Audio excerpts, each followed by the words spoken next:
I don't know if I should laugh or if I should cry, You can do but both. both is good. Well, this is a long time coming for me, but welcome to the very first episode of Boone Tea. My name is James Milner. I'm with my co-host Jamie Sherar. Sheer. Sure. Yeah, I'm gonna habitually screw this up that's okay. throughout the season here, but um, just to give you guys some context on why I decided to create this podcast. So I had been a podcast guest on a number of different podcasts last year in 2025, and I'm part of this community called CREI, where it stands for Commercial Real Estate Influencers. There's a big summit every year, usually in the fall. And I made a promise to a number of people down there that I would, in 2026, start a podcast. And so this is my attempt at it. I'm so grateful to you for being willing to do this with me. But really, I feel like there are so many issues involved around commercial real estate in Boone that I wanted to take a place and space to kind of really hash those out. So for me, I know we talked about this during our planning meeting, but for me, the goal is to take complex commercial real estate issues, topics, and really translate them into why this matters to Boone residents, business owners, and just the community at large. So, with that, I thought we would introduce ourselves to the audience. And Jamie, I'll let you go first. All right. Yeah. My name is Jamie Sherar, and I'm really excited to be a part of this podcast. So thanks for having me. I moved to Boone in the early 2000s when I was in high school. My dad got a job at Samaritan's First. So ended up here and then graduated from App State and have stuck around with my husband, Paul. Had a little bit of a move to California for a small time, but basically called Boone home for over 20 years now. And my name's James Milner. I have also been here for over 20 years, which is funny. I came to Boone on my 19th birthday. So Oh, nice. every year on my birthday, I celebrate my Boone anniversary. I went to Caldwell Community College. I transferred into App State. I graduated App State in '04. And really, my claim to fame is that I married a local. And when you marry locals, you're staying put for a while. But my dad was an entrepreneur, and so entrepreneurism was important to me. And I started my first company in '06. That kind of evolved into what I own and operate now, which is Appalachian Commercial Real Estate. Started that in 2014. And we do commercial real estate sales, leasing, consulting, and appraisal services. And two boys. I love Boone, and it's been a wild ride over the last 20 years. One of the things that I didn't mention in the kind of context of why Boone Tea is I have these two friends. They're brothers, Bo and Timmy Barron. They have a podcast called Commercially Speaking. And so the genesis of why I asked Jamie to come join me as a co-host is because as a layperson knows I wouldn't say very little, but not as much as Very little might be accurate. Yeah. very little about commercial real estate. And so I just found that dynamic to be so interesting. And so this will be good for both myself. It helps me think a little bit more outside the box critically, because I get so focused in my lane, and this is what I know, this is what I want to do, and I need to work on being more rounded in thoughts around commercial real estate. Okay. Today, we're going to be talking about our housing crisis here in Boone. And really, some people might say, well, this isn't commercial real estate related. Well, yes and no. I mean, the housing crisis is impacting everyone. It's impacting our community. And while I may deal with more apartment buildings, and you guys have some experience in short-term rentals or long-term rentals, the fact of the matter is that housing is important to everyone. And so what we thought that we would do is kind of tell you both of our housing stories, and then kind of go into what I think could be some what are the factors at play in the housing crisis, and then some solutions to the housing crisis. So, Jamie, when you came back to Boone, how did you deal with housing? Yeah. So back in 2007, my husband Paul bought a little house downtown off of Junaluska, like right at the bottom. So walking distance to downtown. It was great. Cute little house, 2-bedroom, 1 bath, really sweet little place. Thank you, Aunt Rita. She helped significantly with the down payment. Also, I think he bought it for like $107,000. So, so he actually moved to California before we got married. So at that point, he was renting it out. And that was when our first, the little idea bulb went off, because it was paying the mortgage and his rent in California. And we were like, ooh, didn't know you could do that. So then we ended up in California for a bit, and then we came back because we were about to have our first daughter.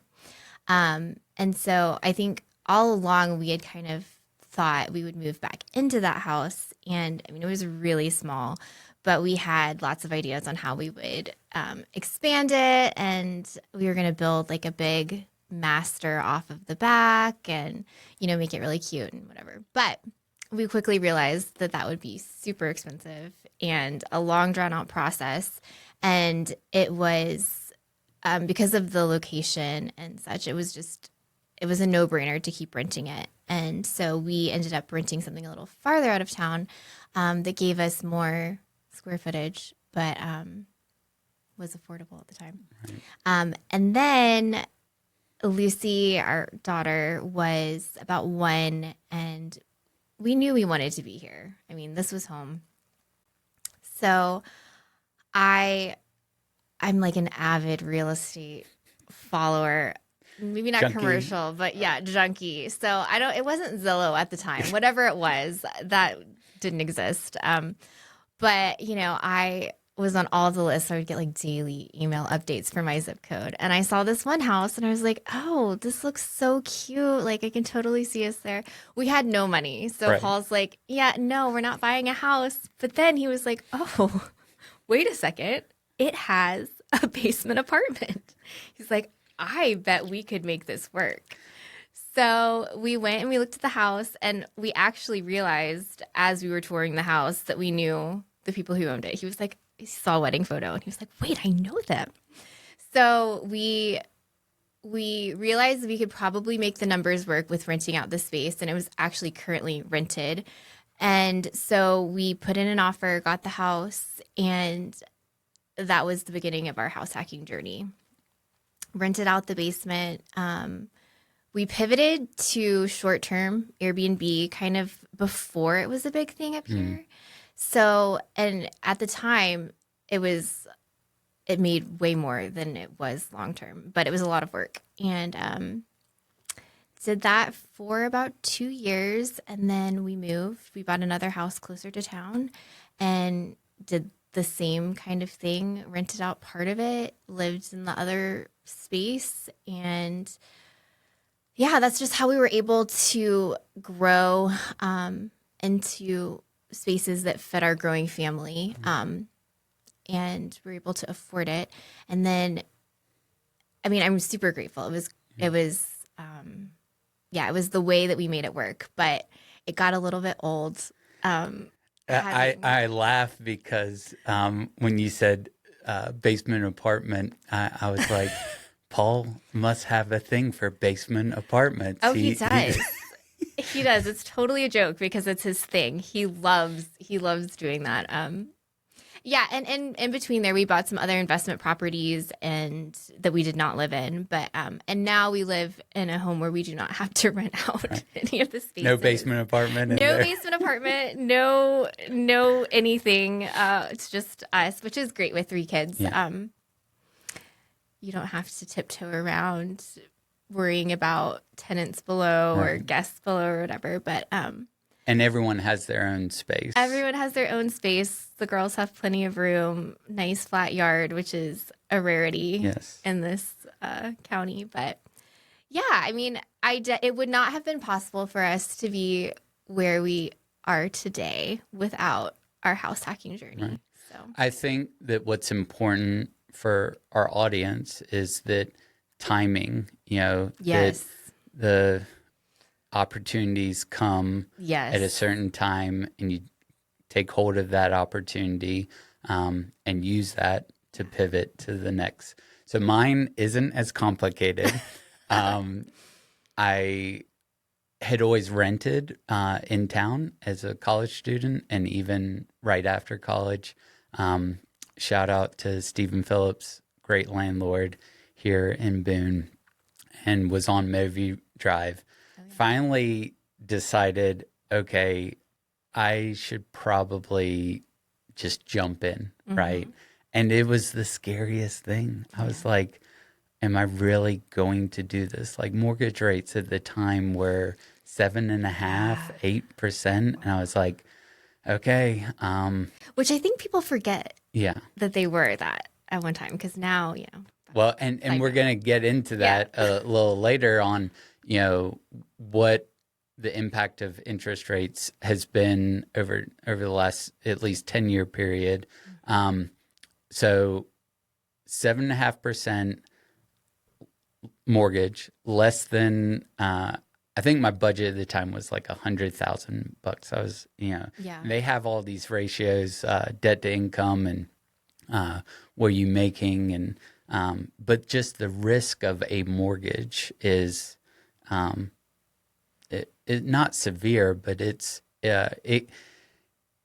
somewhat crippling. I think that is the debt of the house debt is part of the problem, and that debt is tied to the cost of the home. But bought my first condo out in Fosco at South Slope. Do you know where South Slope is? Is it on if you're going towards Grandfather, is it on the left? It's on there's 2 parts. There's a part on the left and there's a part on the right. But out there, close to the Fosco Fire Department and Mill Ridge. Yep. And so I bought that in July of 06. Yeah. So I'm trying to get I had written all this down, make sure I get my dates right. July of 06, bought it, 1 bedroom, 1 bath condo. And in December of that year, I got married, right? So Catherine and I get married. We move into that little 1 bedroom, 1 bath condo in Fosco. And very soon after, she said, this is not going to work. And I said, okay, well, let's combine our incomes and go shopping. So again, that timing. And I should also mention that during this time of planning a wedding, getting married, we decided to flipping, right, and renovating spaces was really big at the time, right, where you could kind of update kitchens or bathrooms. And so that's what we did with that little condo in Fosco. And by the grace of God, that timing, again, just worked out perfectly. We sold it to a local investor. We used that, and we bought a home in Hampton Estates. Do you know where Hampton Estates is? And the reason that I think we were so drawn to Hampton Estates is that it was designed as an affordable housing community, right? And it had this weird stigma because they weren't necessarily stick-built construction. It was all modular construction up there. And but we loved the location. It was so good for us. And we knew another family in the neighborhood that we were going to church with at the time. So for us, it was so good that we stayed there for 14 years. Oh, wow. So we bought a 3-bedroom, 3-bath townhome. And if you know anything about townhomes, they share a wall. And so you don't know who you're going to get on the other side. But for us, we, it was a great sense of community, getting to know our neighbors.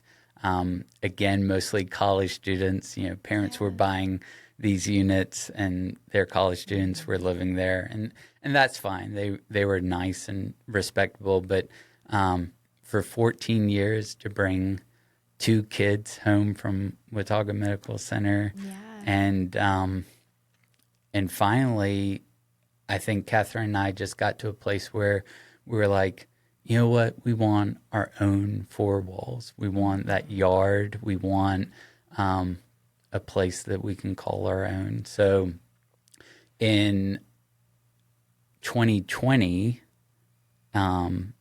we bought a very dilapidated home.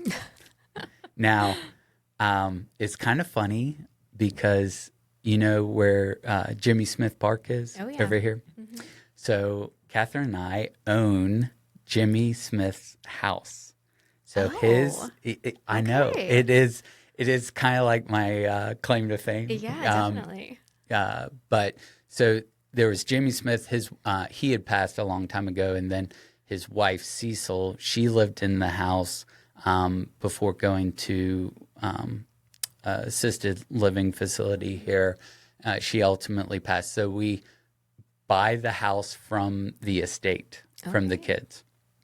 And before COVID or during or 2020, when my COVID years are 2020 COVID struck in March. Okay. So we are we're like in the fall of 2020. Okay.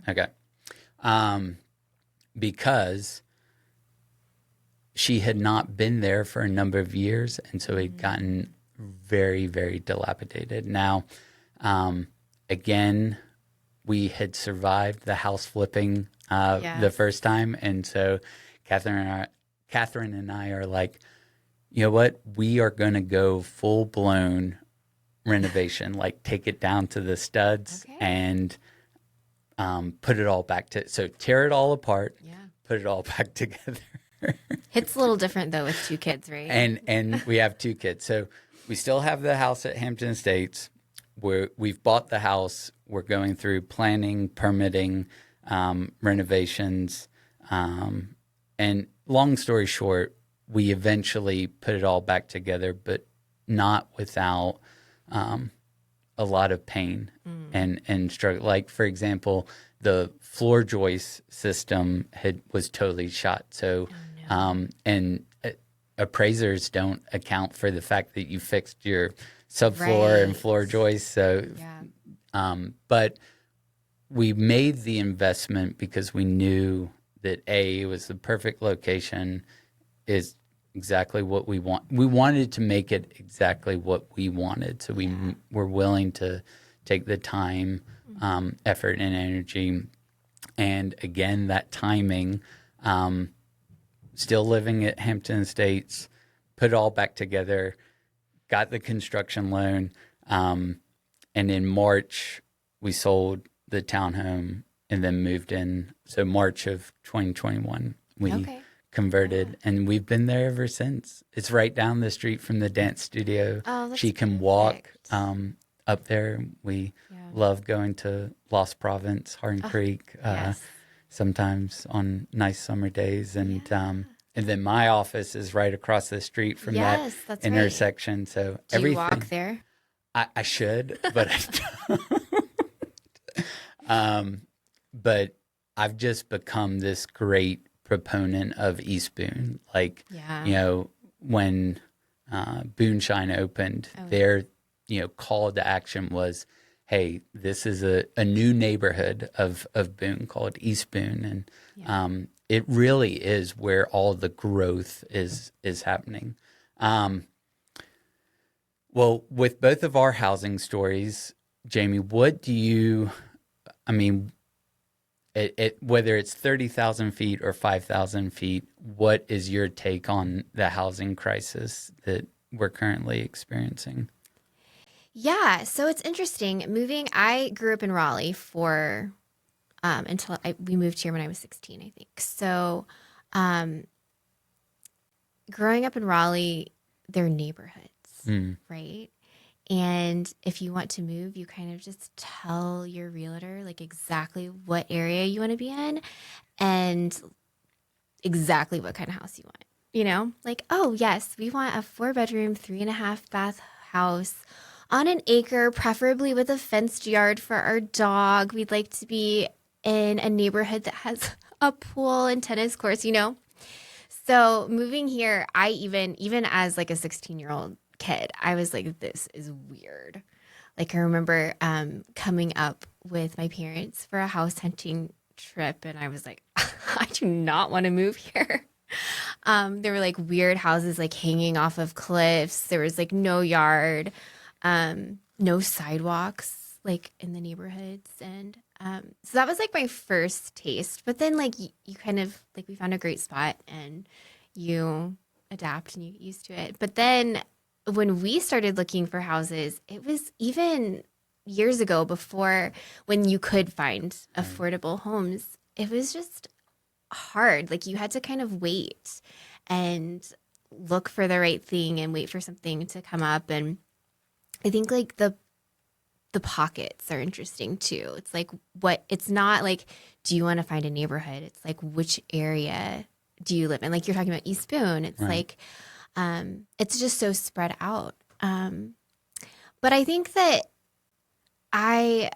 we've also been in our house since around COVID. We built during COVID, actually. And so thankfully we've been settled since then, but just with friends looking either to move because of growing families and space issues or needing to be closer to town for job and kids and all of that. It's so hard to find anything affordable. I think it's hard to find, I mean, also this is just the geography, but it's really difficult to find anything with a yard. And then I think the other thing that you always hear about is just like that tension between like student housing and single family homes. But I know what everyone's mind is just like the affordability. I grew up in Winston-Salem, and so I'm also used to that, those pockets of defined neighborhoods where you could ride your bike, you had your community pool, you had access to, I call it goods and services. So like your neighborhood shopping center or your church or your school was all within pretty close proximity. And whereas, like you said, the geography of Watauga County is so spread out, and we have limited roads to get us down to, you know, the county seat for Watauga County is Boone. So naturally, everything is going to come into Boone, and people want to be in Boone. Over the last, prepared some stats just because great. I'm a data I love nerd, it. right? So I prepared some stats for today. Take a wild guess. Now this is 10 years ago. What the Okay. what the median home price. So this is a big thing that gets talked a lot, is what is the average sales price of a Sure. home, right? Yeah. And it has done nothing but skyrocket. Oh, But yeah. when you and I were first looking at real estate, what do you think the average home price? And 10 this years is ago. just now as a caveat. I'm gonna throw out some disclaimers here. This is just Watauga County Okay. and is only single family residential homes. So we're not doing condos or townhomes. And this is below $1 million because we're trying to separate out all the like high end residential stuff, like the Blue Ridge Mountain Club and Hound Yeah, Deers that that would are. certainly take that up a bit. Okay. So, what do you think the average was 10 years ago? I'm gonna say 210. Okay. So 10 years ago, it was 257,000. Oh, I was low. And Okay. I think that is exactly what our community needs today. Yeah. Right? Today, with those same parameters that I gave, the average home price is $541,500. So over $500,000. What does the 257 number translate into a monthly payment? Well, again, I guess I don't remember what the rates were then, but so back then, the 30-year was 3.6%. oh, okay. How we would love to have those days again, right? But now it's 6.1. And so, I have this chart that I pulled, and what we see is that, that 2020 to 2023 period, there was this huge spike in growth. I mean, you remember how sellers were just putting their house on the market and, they'd have like 6 offers and it'd all be over asking price. And now when I was looking at it, at the data last night, now what we're seeing is that, like one of the metrics that these residential agents will track is the list price to sales price ratio. So how much of the list price did they achieve? And like the height of the market, it's 99.3%. So basically exactly what they're asking for. That has been coming down, especially since the beginning of the year, to where that's like a 95, so there's more downward pressure on price. So is it trending towards what people might call a buyer's market? Now, I don't have the residential expertise to say that, but I would say that in general, that number, the lower that number is kind of what that means? That buyers have more power. Okay. And there are a number of dynamics at play of what the problems are. And, one of the problems that I see a lot is you need to have a seller who wants to sell, right? Yeah.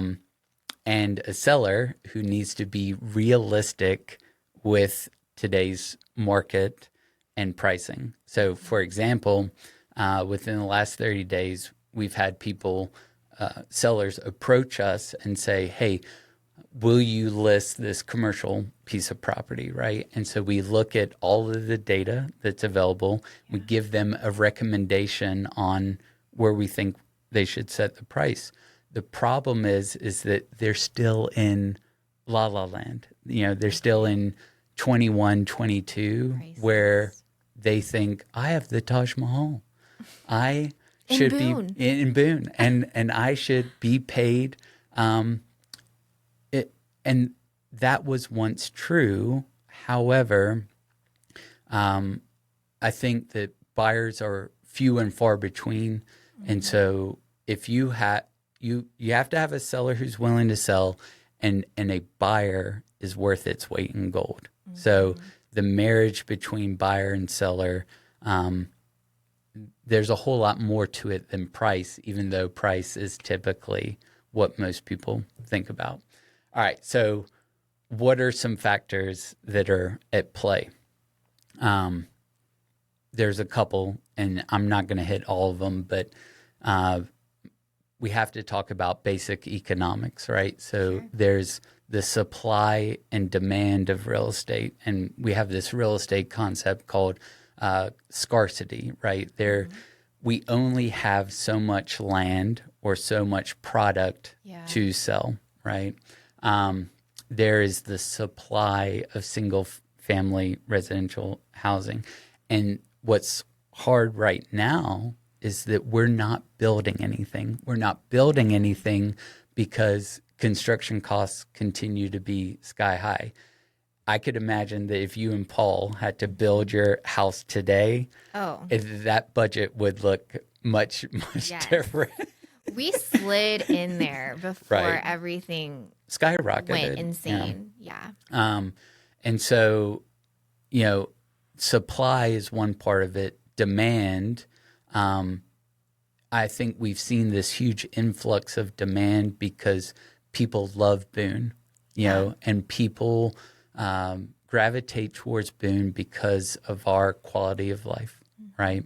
They know that we have good schools, weather, climate, tourism, all recreation, right? And that's one of the things that I don't think that, local government understands enough of, is that our economy is based off of, for the most part, tourism and recreation, right? We are a tourism and recreation economy. And then the students and the university. And then, for example, we don't have the part of the process, or part of the equation, I guess, that we really lack is industry, right? We don't have, outside the university, we don't have a huge corporation that employs, 300 people. We would love to have one of those companies here. But again, the reason that we can't get more industry coming into Boone is because of the lack of housing, right? Because imagine the CEO of Google. Google has a huge facility down in Lenore. Did you know that? I did know that. Okay. Yeah. And so let's say CEO of Google comes up to Boone and it's like, man, I want to do something in Boone. I love it up here. One of his first questions is probably going to be, where are my people going to live?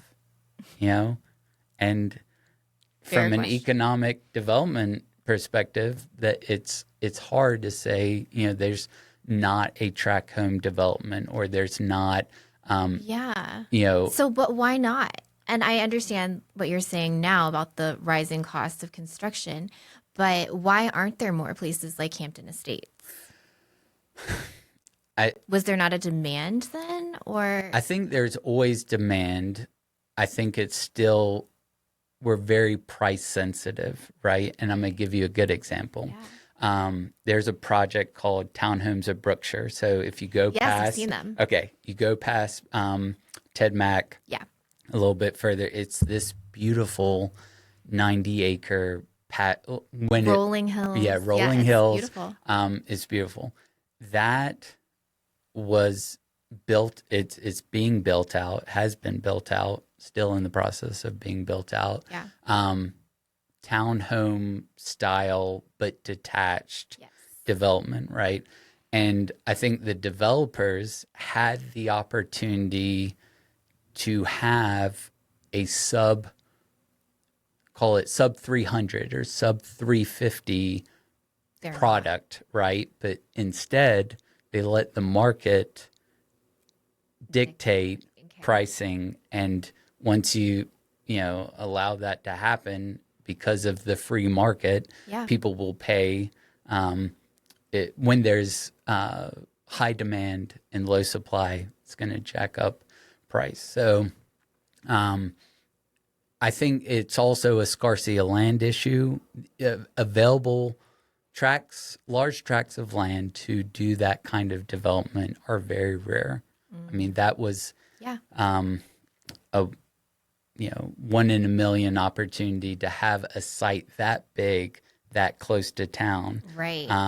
But at the same time, not a lot of people know this, that project is not inside town limits. That's out in the county. They're doing private wells and wastewater systems, and they can do that and save a whole. I would say they're saving money in not paying town taxes. Sure. But they're also not getting town services. So for me, I love town services. I don't like paying town taxes, but I also love being in town, having all of. For me, location was really important. So we talk about supply and demand.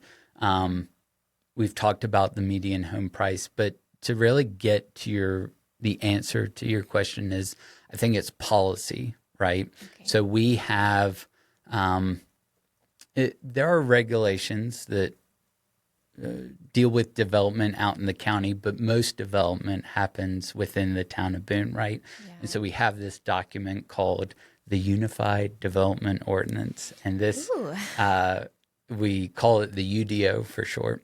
It regulates all development within the town of Boone. So whether it's a single-family residence, it's apartment building, it's a shopping mall, neighborhood shopping center, you name it, it should be covered by the ordinance. The problem right now, the immediate problem right now, is that we have a brand new comprehensive plan. So you may have heard of this thing called Boone Next, right? It was adopted last year in 2025. Okay. And it's the town's, a comprehensive plan is nothing but a visioning document. What is important to us as a town and what needs to happen in order for us to fulfill those goals. A lot of it does talk about housing, the importance for affordable housing, but it also talks about issues like transportation. Oh. It talks about economic development, right? Yeah. It talks about remaining true to what we all love and appreciate about Boone, but trying to move us forward, right? The problem right now is that we have this very creative and big picture visioning document that local government is relying on, but it's not aligned with the actual rule book, which is the ordinance, right? Okay. And so what we've been trying to do as a company and through my involvement in economic development is we're trying to align the rule book with Boone Next, right? Okay. Yeah. At least, and we can't do it. The town council has to do it. So it's keeping pressure on them to say, look, you want this, you have these goals and objectives, but in order for that to happen, you have to change the rules in order to make it easier. So now I've always said, and anyone who knows me knows that this is a famous saying of mine, if you incentivize the developer, you will get the development that you want. Okay. So the reason that in-town development is so expensive is because there's just so much additional cost that is baked in to the overall cost. For example, if you and Paul were to build a house in Boone, you'd have this thing called the system development fee, right? Oh. It's basically an impact fee, the right to get water and sewer to your home. Okay. For a single family residence, it's not crazy expensive, but I'm going to give you a good example.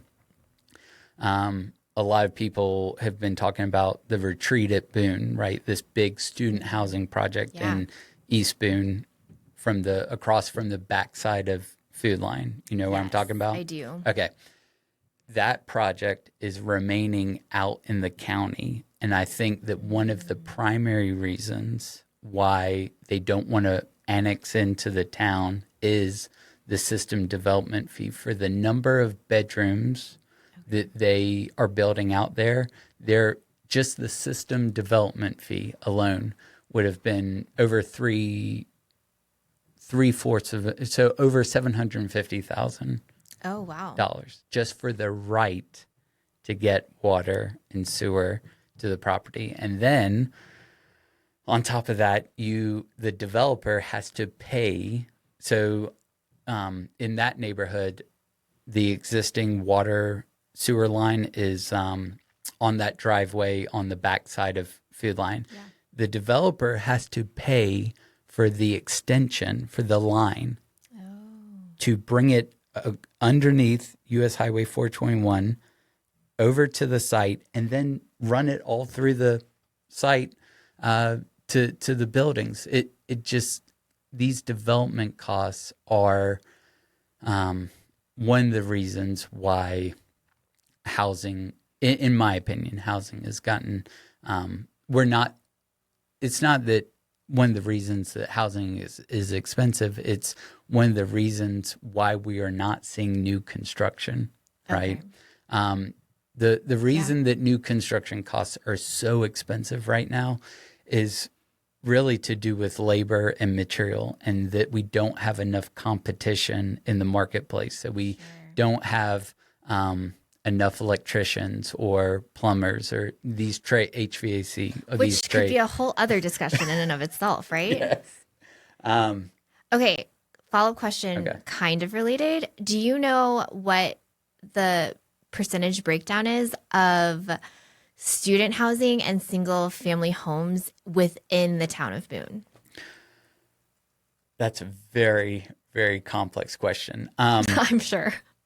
So the town itself, because the town of Boone is not that. I feel like no, it's not that big geographically, right? Yeah.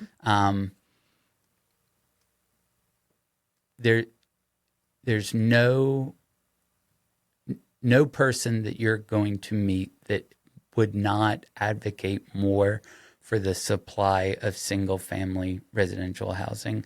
But where I think that we are losing, not being short-sighted, but what we're not doing is implementing different types of what we call housing stock, right? Okay. So you have a single-family residential home. You could have duplexes, triplexes. We have a section of the ordinance that is called R1A, accessory housing. We have this really cool part of the ordinance that's called R1S, or micro housing. So you're familiar with my neighborhood. Yeah. On Delmar Street. Yes. Do you know where Delmar Street is? I know exactly where Delmar is. Across from Assad's, that is all of that micro housing. That is an R1S project, right? So it is. It takes small sites and creates very, very, very small footprints in order to get a lot of density, and that's really what I think the development community needs. Is they need more creativity in the application of the rules, less fees, right? In order to get costs down, the overall cost has to come down. And when planning, permitting, engineering, architects, all these professional, what we call soft costs, right? Before you even put a shovel in the ground, you've spent so much money just for the right to build. That is the part of the equation, in my opinion, that needs to come down. A house is going to cost what it's going to cost. Yeah. And I don't think that you or I have much control over that. But soft costs is an area where, especially within local government, that I think So can how do help. you lower those costs without devaluing the work of the engineer and the architect? And Well, I think part of it is density, right? So if you can get more units spread, take a big number and spread it out over a so number that's what you're of, talking about with policy change. yeah. Then. I think that we shouldn't undervalue our professional services. Yeah. They are very good. All the engineers and architects that I know are very good at what they do, and they're worth their weight in gold. But I don't think we should ask them to start doing work pro bono. Right. They have a family to feed and a roof over their head as well. So I think that policy finding creative ways to incentivize the development that we want. For example, I'm a big fan of what we call sidewalk fee in lieu, right? So what I don't like is sidewalks to no. Have you noticed this around Boone? The sidewalks to nowhere. Yes. Okay. And So weird. Yes. And so I'm a big fan of the town doesn't like, they won't come out and say that we like it, but or that they like it. But what I'm a big fan of is what we used to have, which is called the fee in lieu program, right?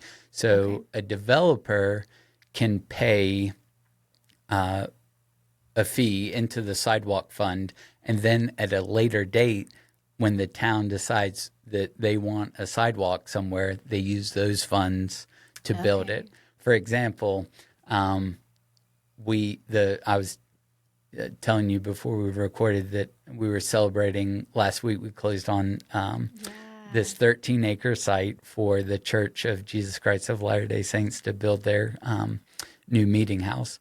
And their development plan is going to have a sidewalk.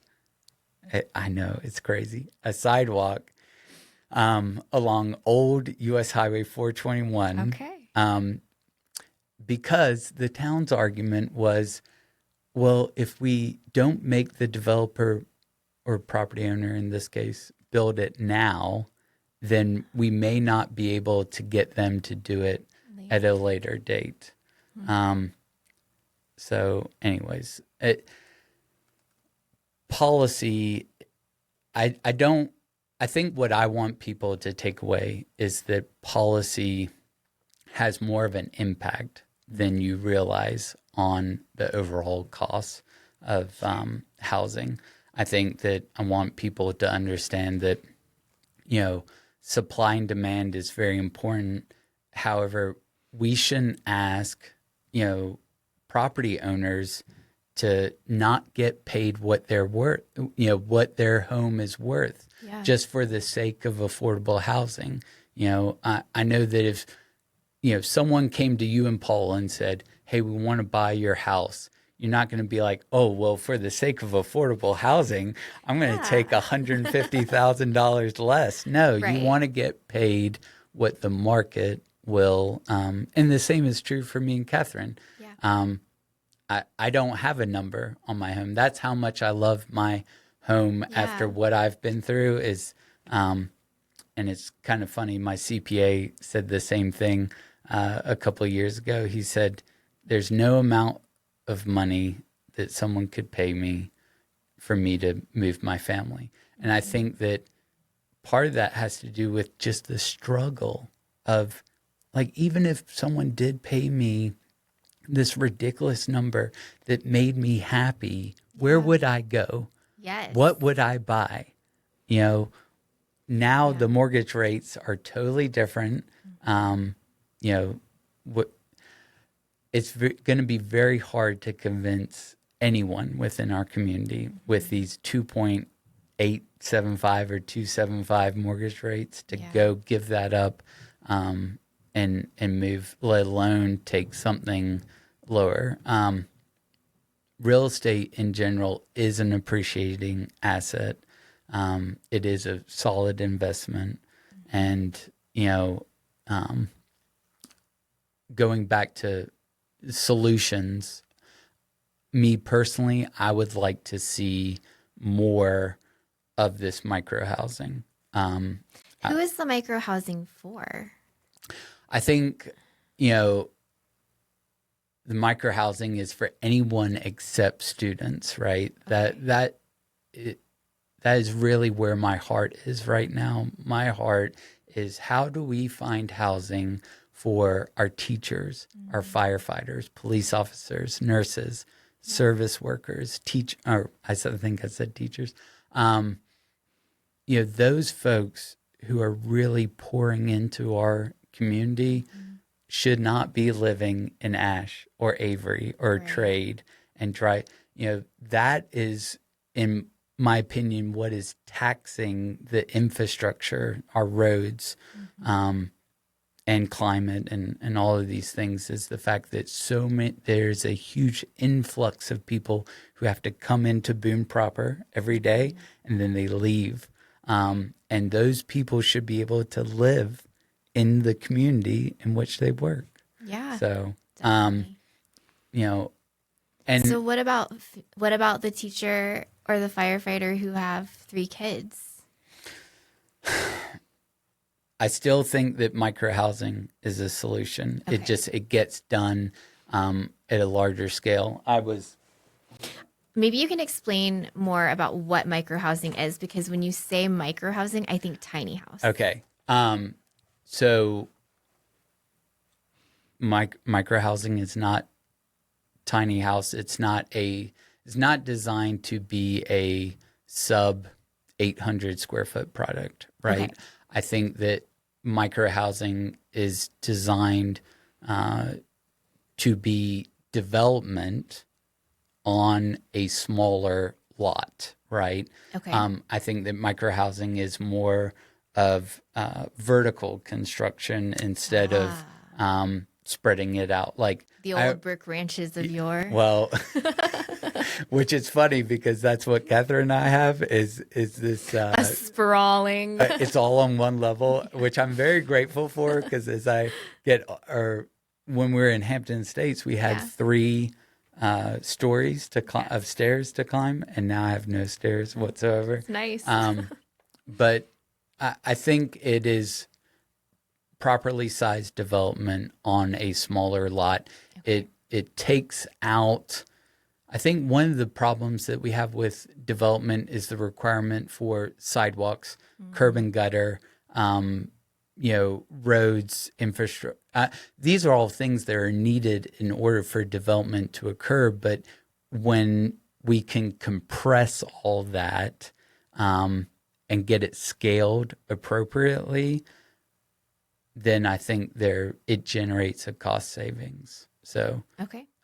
but I'm also a big fan of tiny homes as well. I think,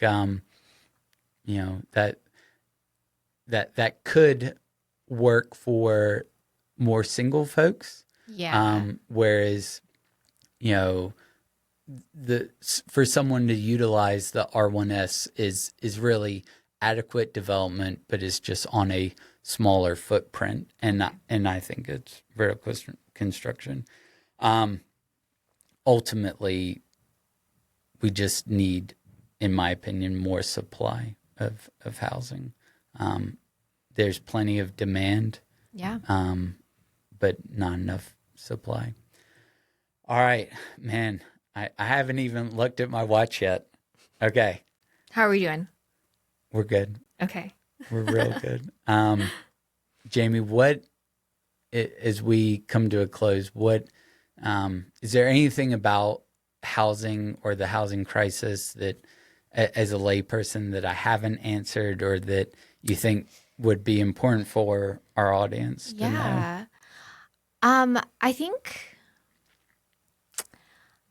I think you've done a pretty good job explaining everything. And I think that the micro housing was a new concept for me. So that was really interesting.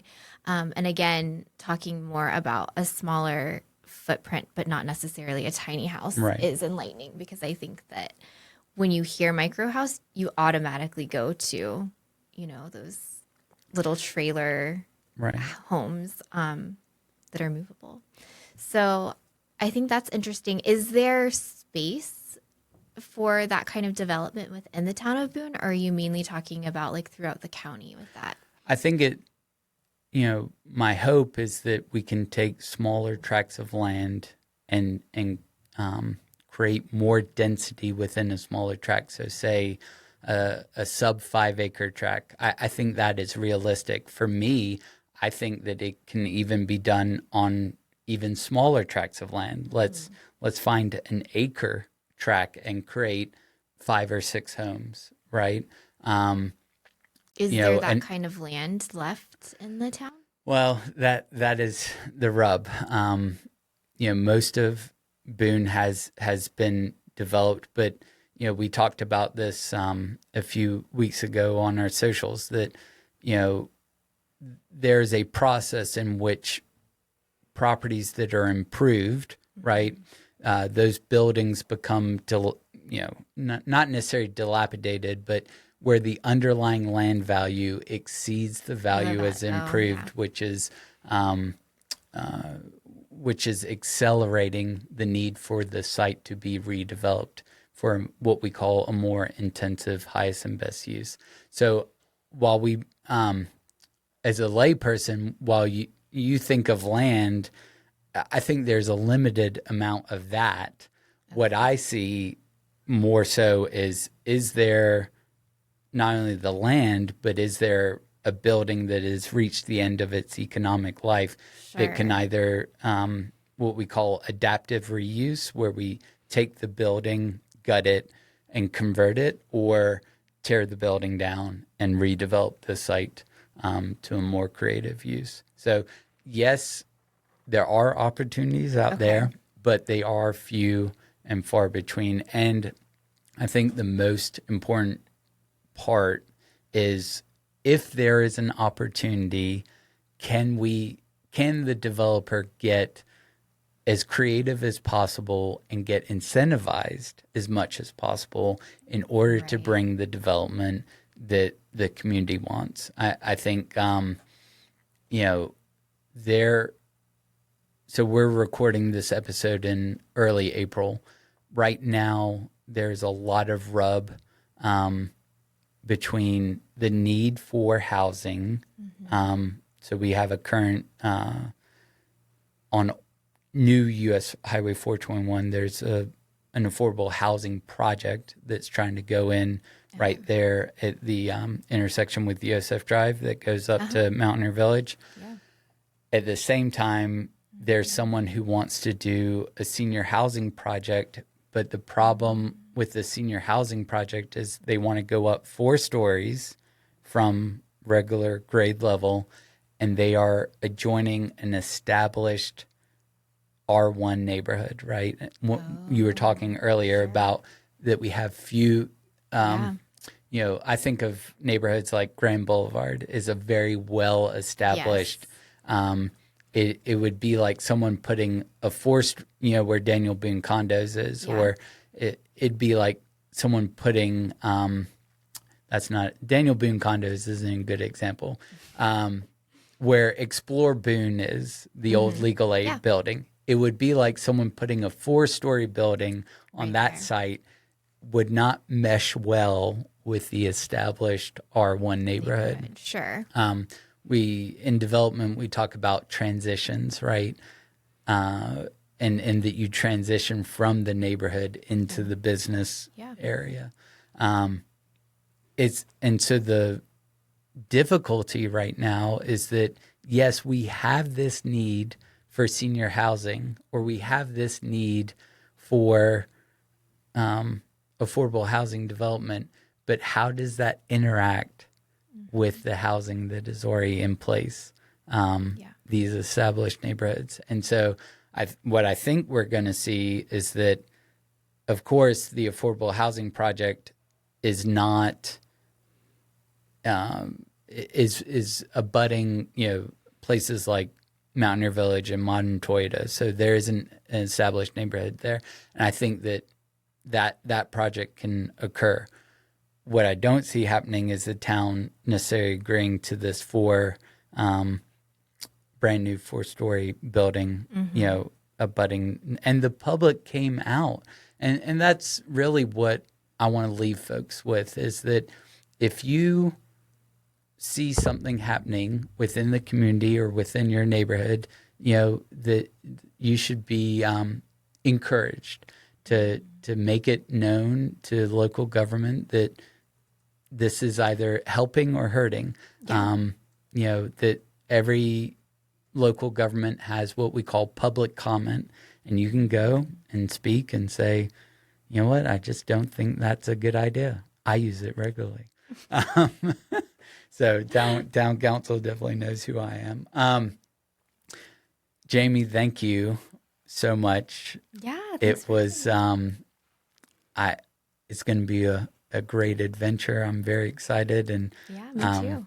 We're going to be doing this on the regular, and we're going to come with a number of different topics, and hopefully bring more connection between real estate and community.